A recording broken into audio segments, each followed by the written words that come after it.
குறித்து நாம் தியானிக்கணும்னு நினைக்கிறோம். யோவான் எழுதின சுவிசேஷம் 12வது அதிகாரம் 24வது வசனம் நம்ம எல்லாருக்கும் தெரிஞ்சதான். வாசிப்போம். யோவான் 12:24.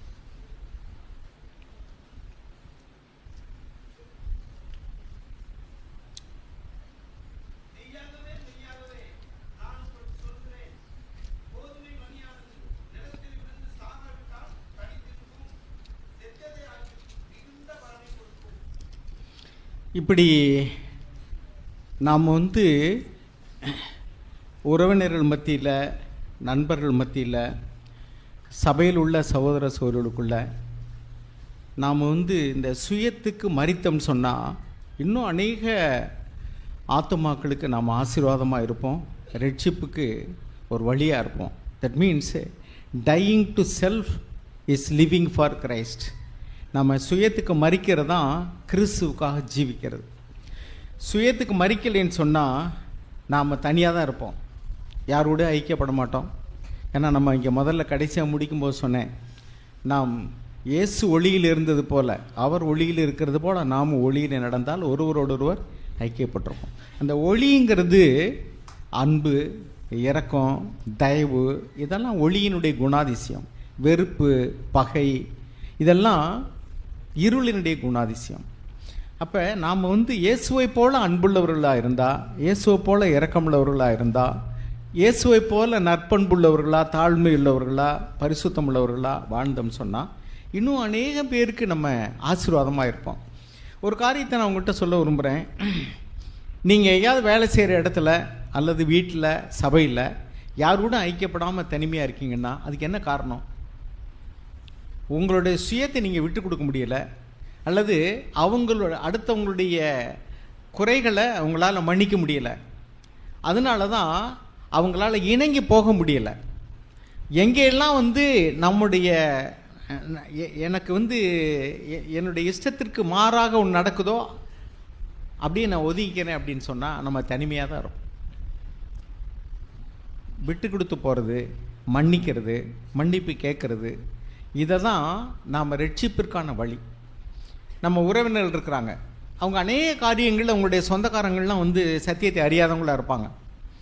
நீங்கள் இப்படி ஒரு மார்க்கம் தவறி வரும் பொழுது, அல்லது வேறு சபைக்கு போகும் பொழுது, அல்லது நீங்கள் புற மசத்தவராக இருந்து ஆண்டவராக இயேசுவை ஏற்றுக்கொள்ளும் பொழுது அநேக காரியங்களில் அவங்க உங்களோட உடன்பட முடியாது, நீங்களும் அவங்களோட உடன்பட முடியாது. ஏன்னா நம்ம டைரக்ஷன் மாறிடுச்சு, அவங்க டைரக்ஷன் மாறிடுச்சு.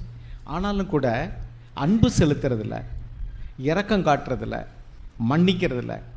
நாம் அவங்களுக்கு இயேசுனுடைய அன்பை காட்டலைன்னா அவங்க ஒரு காலம் கிறிஸ்துவை அறியவே முடியாது. இன்றைக்கி அநேக பேர் அப்படி தான். ஒரு முறை ஒரு பாஸ்டர் சொன்னார், ரட்சிக்கப்பட்ட ஒரு இந்து மனுஷன், என் தம்பி நீ சபைக்கு வரணும், நீ இயேசுவை ஏற்றுக்கொள்ளணும், இல்லைன்னா உனக்கு எனக்கும் பங்கு இல்லைன்னு நான் சொல்லிட்டேன்னார். இது என்ன துப்பாக்கி முனை இல்லை, மதம் மாற்றுறது மாதிரி தான். அப்படி இல்லை அருமையானவர்களே, இயேசுனுடைய அன்பை அவங்களுக்கு காண்பிக்கணும். இருளில் அவர் ஒளியாக பிரகாசித்தார், இருளானது அவரை கவிக்கொள்ளவில்லை. அவர்களுக்குள் இருந்ததான வெறுப்பு, கசப்பு, பகை, இதெல்லாம் இவரை பற்றி கொள்ளவில்லை. அதுதான் இயேசு வாழ்ந்த வாழ்க்கை. அவர் கூட இருந்ததான அந்த யூதாசனுடைய அந்த வஞ்சகம் அவரை பற்றி கொள்ளவில்லை. அவருடைய சொந்த சகோதரர்கள் அவரை விசுவாசிக்காமல் ஏளனமாக பேசினார்கள். பிரபல்யமாக விரும்புகிற எந்த மனுஷனும் அவன் இப்படிலாம் தனிமையில் இருக்க மாட்டான், நீ போய் அங்கே அந்த பண்டிகையில் போய் அற்புதம் செய்ய வேண்டியதானே, பிரசங்கம் பண்ண வேண்டியதானே அப்படின்னு சொன்னாங்க. இயேசு ஆண்டவர் அவரிடத்துலையும் பொறுமையாக சொன்னார், உங்களுடைய வேலை எப்பொழுதும் ஆயத்தமாக இருக்கிறது, என்னுடைய வேலை இன்னும் வரல. எனக்கு பிதா சொன்னால் தான் நான் போவேன், அவர் இன்னும் சொல்லலை, அவர் சொன்னால் போவேன். இப்படி தான் நிறைய இடங்களில் பார்த்தீங்கன்னா, ஒரு முறை ஒரு சகோதரர் சொன்னார், ஊழியத்துலேயும் கூட கூப்பிட்ற இடத்துக்கெலாம் நீங்கள் போகணும் அவசியம் இல்லை, தேவன்கிட்ட கேளுங்க, தேவன் போச்சோன்னா போங்கன்னார். சில இடங்களில் நம்ம கூப்பிடாமே இருக்கலாம், சில நேரங்களில் நம்ம நிறைய இடங்களில் கூப்பிடலாம். கூப்பிடாமல் இருந்தால் அது தேவசித்தம் இல்லை, நிறைய இடங்களில் கூப்பிட்டா அது தேவசித்தம் நினச்சிடக்கூடாது. ஏன்னா தேவன்கிட்ட போய் ஆண்டவரே நான் போகவா வேண்டாமா அப்படின்னு நீங்கள் கேளுங்க அப்படின்னு சொல்லுவார். இப்படி அருமையானவர்களே, என் பரமபிடாத நடாத நாட்டெல்லாம் வேரோடு பிடுங்க. உங்கள் கூட இருக்கிறவங்க ஒரு சில உங்களை விட்டு போயிடுறாங்க, கவலைப்படாதீங்க. ஆண்டவர் சொன்னார், அது மாதிரி ஒரு சந்தர்ப்பத்தில் நீங்களும் போக மனதாக இருந்தால் போய்விடுங்கள்னார். ஆனால் நம்முடைய உள்ளத்துக்குள்ள ஒவ்வொரு சூழ்நிலையிலையும் நான் சொன்னது போல் ஏதாவது ஒரு எண்ணங்கள், எதிர்பார்ப்புகள், ஏக்கங்கள், ஆசைகள், இச்சைகள், ஒரு திட்டம் அது இருந்துக்கிட்டே தான் இருக்கும். அதுக்கு நோன்னு சொல்கிறது தான் டையிங் டு செல்ஃப். இப்போ பாருங்கள், நான் ஒரு 2 வசனத்தை உங்களுக்கு நான் இது சந்தர்ப்பத்தில் வாசித்து காண்பிக்க விரும்புகிறேன். ஆண்டவராக இயேசு கிறிஸ்து ஜெபம் பண்ணுறதை குறித்து சொன்னார். மத்தேயு எழுதின சுவிசேஷம் 6வது அதிகாரம் 6வது வசனம் வாசிங்க.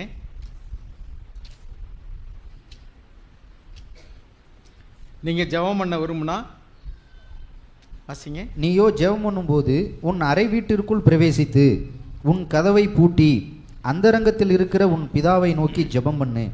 அப்பொழுது அந்தரங்கத்தில் பார்க்கிற உன் பிதா வெளியரங்கமாய் உனக்கு பலனளிப்பார். போதும். இது ஜெபத்தை குறித்து. யோவான் எழுதின சுவிசேஷம் 4வது அதிகாரம்,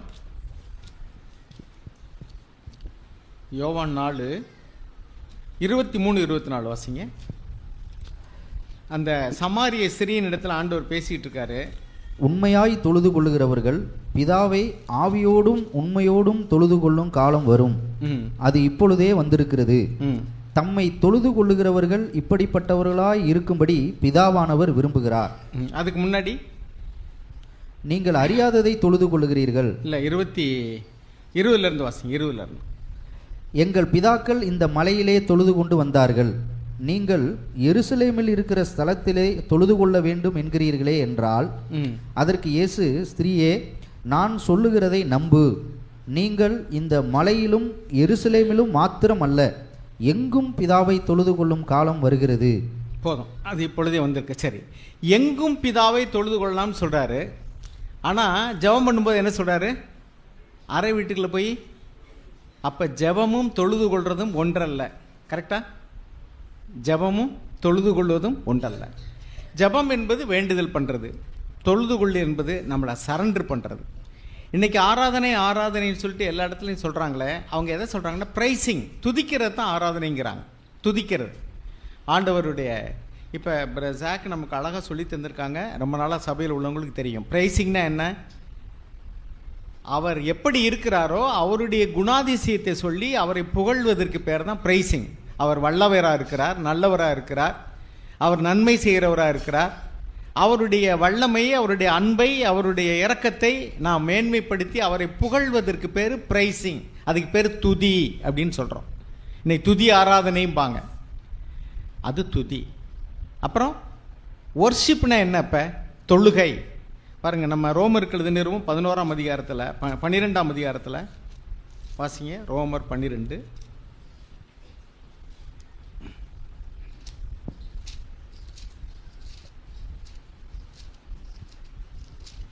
வாசிங்க. 12வது அதிகாரம் 1-2 வசனம். அப்படி இருக்க சகோதரரே, நீங்கள் உங்கள் சரீரங்களை பரிசுத்தமும் தேவனுக்கு பிரியவுமான ஜீவபலியாக ஒப்பு கொடுக்க வேண்டும் என்று தேவனுடைய இரக்கங்களை முன்னிட்டு உங்களை வேண்டிக் கொள்கிறேன். இதுவே நீங்கள் செய்யத்தக்க புத்தியுள்ள ஆராதனை. போதும். புத்தியுள்ள ஒரு ஆராதனை அப்படின்னா என்னன்னா, இல்லை இங்கிலீஷ் எழுதியிருக்கு, therefore I urge you brethren by the mercies of God to present your bodies a living and holy sacrifice acceptable to God which is your spiritual service of worship. இதுதான் நீங்கள் செய்யக்கூடிய புத்தியுள்ள ஆராதனை. புத்தியுள்ள ஆராதனை என்ன அர்த்தம்? Dying to self. அதான் இங்கே என்ன எழுதியிருக்கு? உங்கள் சரீரங்களை ஜீவ பலியாக ஒப்பு கொடுக்கிறது. இப்போ பாருங்க, எங்கும் பிதாவை தொழுது கொள்ளலாம். ஆனால் நீ வேண்டுதல் செய்யணும்னா எங்கே போய் செய்ய? அரைக்கதையை பூட்டிக்கிட்டு போய் நீ ஜெபிக்கிறது தேவனுக்கு மாத்திரம் தெரியும்படி சொய். சரி, எங்கும் எப்படி பிதாவை தொழுது கொள்வது? இந்த தொழுது கொள்றதுல இன்னும் கொஞ்சம் விளங்கிக்கணும். பாருங்கள், நம்ம ஆதியாகமத்தில் 22வது அதிகாரம் 5வது வசனம் வாசிங்க. ஆதியாகமம் 22:5 வாசிங்க. அப்பொழுது ஆபிரகாம் தன் வேலைக்காரரை நோக்கி, நீங்கள் கழுதையை நிறுத்தி இங்கே காத்திருங்கள், நானும் பிள்ளையாண்டானும் அவ்விடம் மட்டும் போய் தொழுது கொண்டு உங்களிடத்திற்கு திரும்பி வருவோம் என்றான். தொழுது கொள்ளுதல் அப்படின்னா இந்த இடத்துல என்ன அர்த்தத்தில் அவர் சொல்றாருன்னா, ஆபிரகாம் ஈசாக்க பலி கொடுக்க தான் போறாரு. ஆனால் என்ன சொல்றாரு? தொழுது கொள்ள போறோம்ங்கிறார். அங்கே என்ன எழுதியிருக்கு? ரோமர் 12 உங்க சரீரத்தின் அவயவங்களை நீங்க ஜீவ பலியாக ஒப்பு கொடுத்து, லிவிங் சாக்ரிஃபைஸ் ஒப்பு கொடுத்து புத்தியுள்ள ஆராதனை செய்யுங்கள். ஆராதனை இருக்கு தமிழ், இங்கே என்ன எழுதியிருக்கு? தொழுது கொள்ளுதல். இங்கிலீஷில் தொழுது கொள்றது. அப்போ இப்போ இந்த வார்த்தையை கொஞ்சம் கவனிச்சு பாருங்க. எங்கும் பிதாவை தொழுது கொள்ளும் காலம் வரும் சொன்னாரே, எங்கும் எப்படி தொழுது கொள்வது? ரோட்டில் தொழுது கொள்ளலாம், அப்படிதானே அர்த்தம். எங்கும் தொழுது கொள்ளலாம் என்ன அர்த்தம்? ரோட்டில் தொழுது கொள்ளலாம், ஆஃபீஸில் தொழுது கொள்ளலாம், வீட்டில் தொழுது கொள்ளலாம், எல்லா இடத்துலையும் தொழுது கொள்ளலாம். எப்படி தொழுது கொள்ளலாம்? தொழுது கொள்றதுன்னா என்ன? நம்மளே முழுவதுமாக சரண்டர் பண்ணுறது, பழி செலுத்துறது. இப்போ நான் காலையில் சொன்னதை கொஞ்சம் யோசிச்சு பாருங்கள்.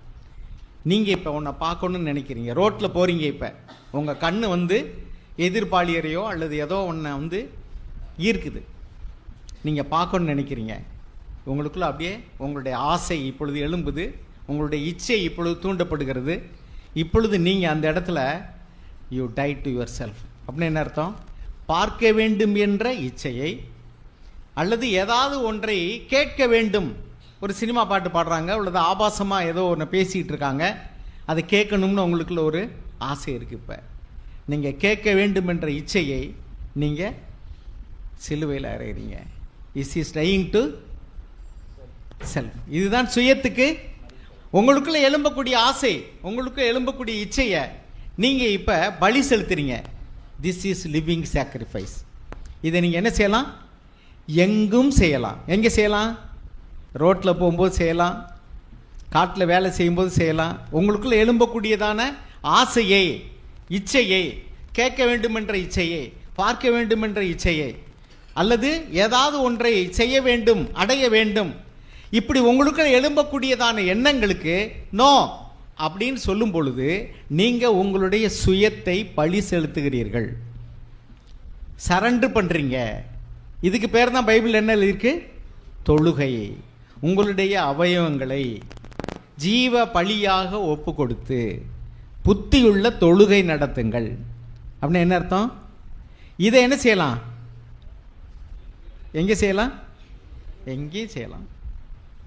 அப்போ ஆண்டவர் சொல்கிற வார்த்தையை நல்லா புரிஞ்சுக்கிட்டோமா? நான் இப்படி தான் அதை யோசிக்கிறேன். எங்கும் தொழுது கொள்ளும் காலம் வரும், அது இப்பொழுதே வந்திருக்கிறது. தொழுது கொள்ளுவது என்பது என்ன? ஆண்டவரே சோத்திரம் சோத்திரம் சோத்திரம் சொல்லுவோம். 1000 சோத்திரம் சொல்லுங்க, 5000 சோத்திரம் சொல்லுங்க. செங்கடலை பிளந்தவரே உமக்கு சோத்திரம், எரிகோவை தகர்த்தவரே உமக்கு சோத்திரம், கோலியாத்தை வீழ்த்தினவரே உமக்கு சோத்திரம் சொல்லிகிட்டே இருக்கலாம். அதல்ல, அது நீங்கள் ரேட்டில் போட்டு அந்த பஜனை பாட்டு பாடுற மாதிரி கூட பாடலாம். தேவன் என்ன சொல்கிறார்? எங்கும் தொழுது கொள்ளும் காலம் வரும், அது இப்பொழுதே வந்திருக்கிறது. நீ ரோட்டில் தொழுது கொள்ளலாம். எப்படி? அந்த இடத்துல உன் கண்ணனுடைய ஈர்ப்பை சிலுவையில் அறைந்து நீ சுயத்துக்கு மறிக்கும் போது நீ ஒரு பலி செலுத்துகிறாயே, அதுதான் ஜீவ பலி. பார்க்க வேண்டும் என்ற இச்சையை பலி செலுத்துகிறாய். அது ரோட்டில் செலுத்தலாம், ஆஃபீஸில் செலுத்தலாம், வேலை செய்கிற இடத்துல செலுத்தலாம். நீங்கள் பணம் சம்பாதிக்கும்படி லஞ்சம் வாங்க வேண்டும் என்று தூண்டப்படுகிறீர்கள். இலவசமாய் வருகிற பொருள் மீது ஒரு ஆசை வருகிறது, நீங்கள் அப்போவே அதை பலி செலுத்துறீங்க. அது எங்கே நடக்கலாம்? ரோட்டில் நடக்கலாம், ஆஃபீஸில் நடக்கலாம், வீட்டில் நடக்கலாம். அங்கே அதை உங்களுடைய ஆசையை, இச்சையை நீங்கள் மறுதளித்து பலி செலுத்தும் போது you are dying to yourself. உங்களுக்குள்ளே எழும்பக்கூடிய இச்சையை நீங்கள் பலி செலுத்துறீங்க. You are dying to yourself. உங்களுடைய மேலதிகாரி உங்களை திட்டுறாரு, அல்லது உங்களுக்கு மேலே நீங்கள் வேலை செய்கிற இடத்துலையோ அல்லது படிக்கிற இடத்துலையோ உங்களை அன்ரீசனபிளாக ட்ரீட் பண்ணுறாங்க. பைபிள் எழுதியிருக்கு, நல்லவர்களுக்கு மாத்திரமல்ல முரட்டு குணம் உள்ளவர்களுக்கும். இங்கிலீஷில் எழுதியிருக்கு தோஸ் ஹூ ஆர் அன்ரீசனபிள், அவர்களுக்கு நீங்கள் அடங்கி இருங்கள்னு எழுதியிருக்கு. அடங்கும் போது உள்ளுக்குள்ள அடங்க மறு போராடு அப்படின்னு எழும்புதில்லை. இப்போ ஆண்டவர் சொல்றார் நீ அடங்குங்கிறார். பாருங்க 2 பேதுரு 2வது அதிகாரம் 26ஆம் வசனம், 1 பேதுரு 2:21.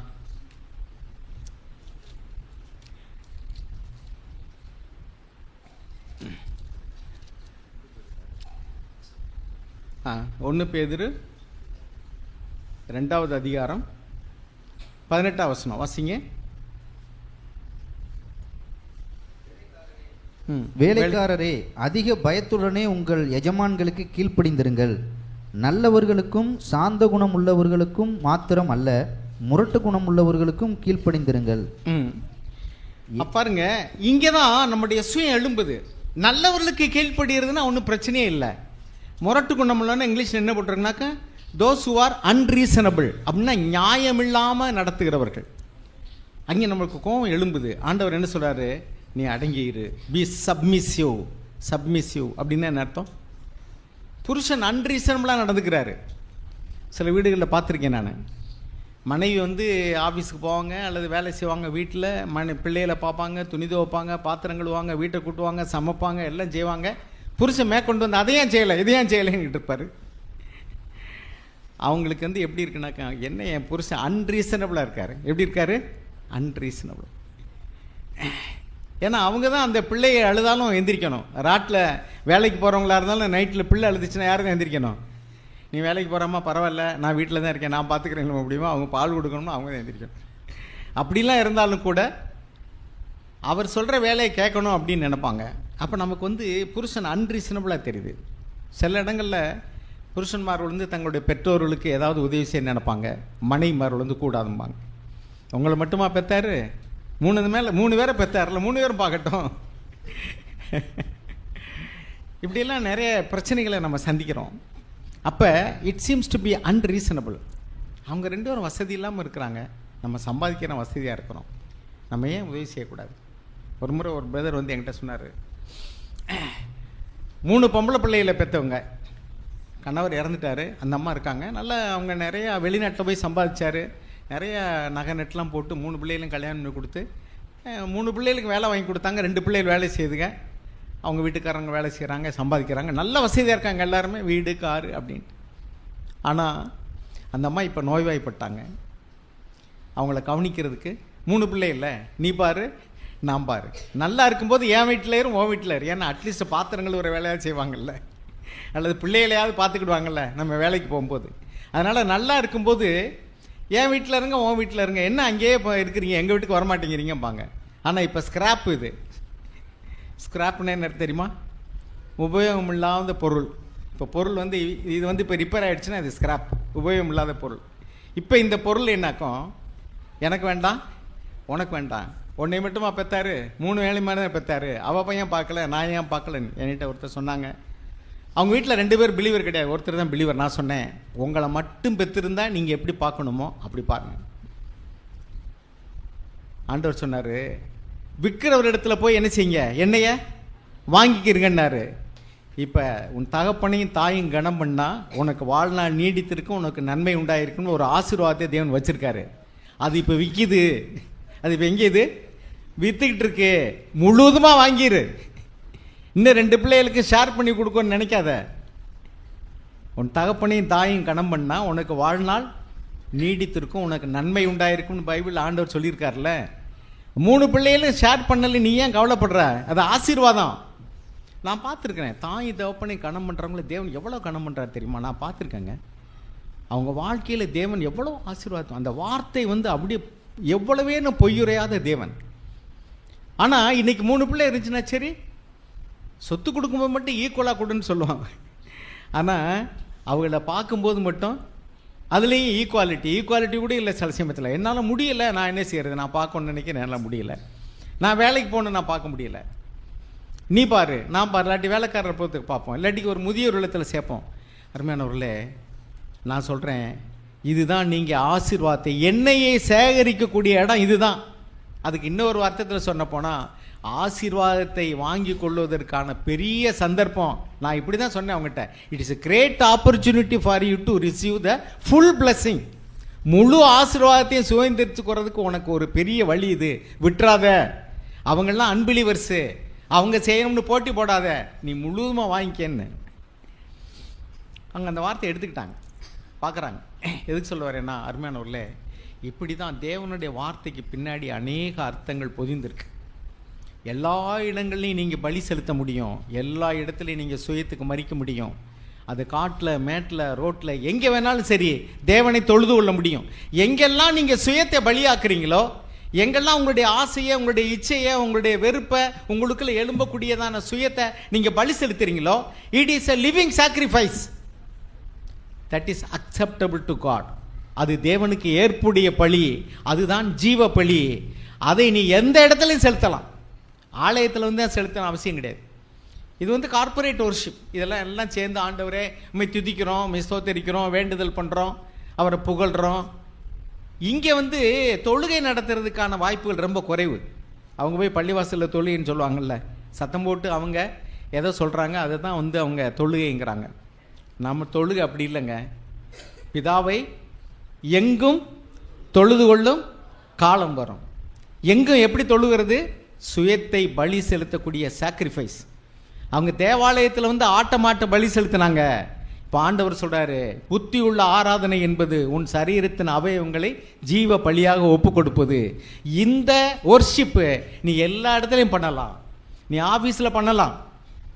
இங்கே ஆண்டவரே உமக்கு சோத்திரம் நீ சொல்லலை, ஆனால் உன் சுயம் எழும்பும்போது அதை பலி செலுத்திட்டு கரடு முரடான அதிகாரிகளுக்கு கீழ்ப்படிஞ்சிருக்கிய கிறிஸ்துவ நிமித்தம் அந்த இடத்துல நீ உன் சுயத்தை பலி செலுத்துகிறாய்.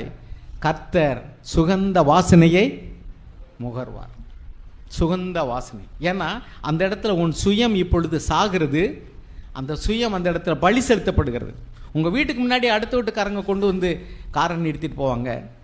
நான் பார்த்துருக்கேன். எங்கள் வீட்டுக்கு முன்னாடி வீடு கட்டிக்கிட்டு இருந்தாங்க.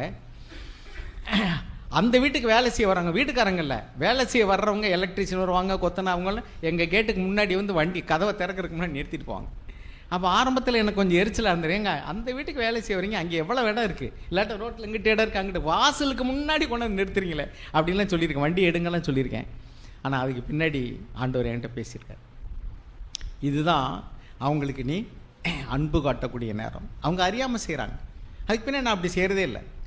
இப்போ அன்றைக்கி கூட பார்த்தீங்கன்னா சர்ச்சில் ப்ரேயர் நடந்துக்கிட்டு இருக்கு. பக்கத்து வீட்டில் ஒரு பர்த்டே பார்ட்டி. எல்லாம் காரும் வண்டி வந்துக்கிட்டு இருக்கு. எங்கேயும் நிறுத்துற அவங்களுக்கு இடம் இல்லை. நான் சொன்னேன், நம்ம சர்ச்சு பார்க்கிங் யார்டு பக்கத்தில் திறந்துருந்தோம், உள்ள வண்டி நிறுத்துங்கன்னு சொன்னேன். நான் அவங்ககிட்ட நான் ரொம்ப பேசிக்கிறது இல்லை. ஆனால் சண்டை கிடையாது. சுற்றி இருக்கிற எல்லாரோடையும் சமாதானமாக இருக்கிறோம். ஆனால் நெருக்கமாக யார்ட்டையும் போகிறதில்ல. உள்ள வண்டி நிறுத்துங்கன்னு சொன்னேன். It is a time of showing our love. இப்படி தான் அருமையானவர், நீங்கள் வேலை செய்கிற இடத்துல உங்கள் பக்கத்தில் நெய்பர்ஸ் அவங்க அவிசுவாசியில் இருப்பாங்க. அவங்களுக்கு இயேசுவின் அன்பை காட்டணும்.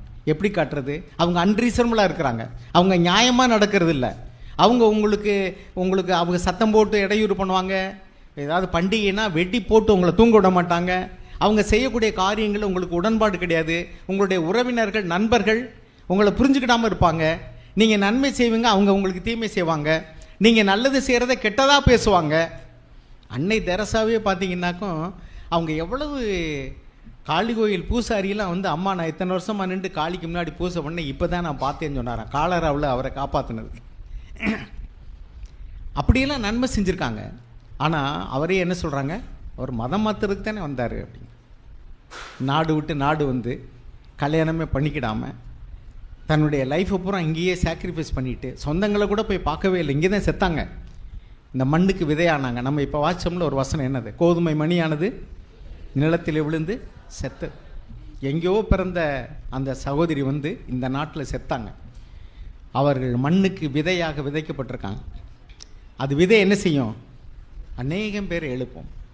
இன்றைக்கி உலகத்தில் உள்ளவங்க கூட சொல்கிறாங்க. ஒருத்தர் வந்து ஒரு புறஜாதி மனுஷன் போய் பார்க்க போனார். அவன் பார்த்துட்டு, அவரை பார்த்துலேருந்து நம்ம மனம் மாறிட்டாங்க. அவங்க சுவிசேஷம் சொல்லலை.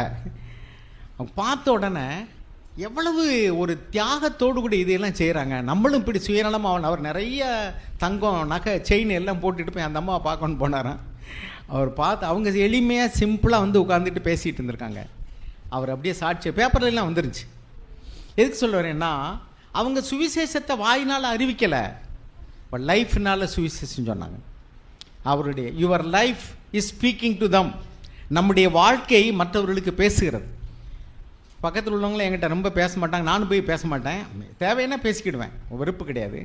ஆனால் சின்ன பசங்க ஓடியாங்க அன்றைக்கி, அங்கிள் பால் உள்ளே விழுந்துருச்சு அப்படின்னா, கதவை திறந்துட்டு போய் எடுத்துக்கப்பா அப்படின்னேன்.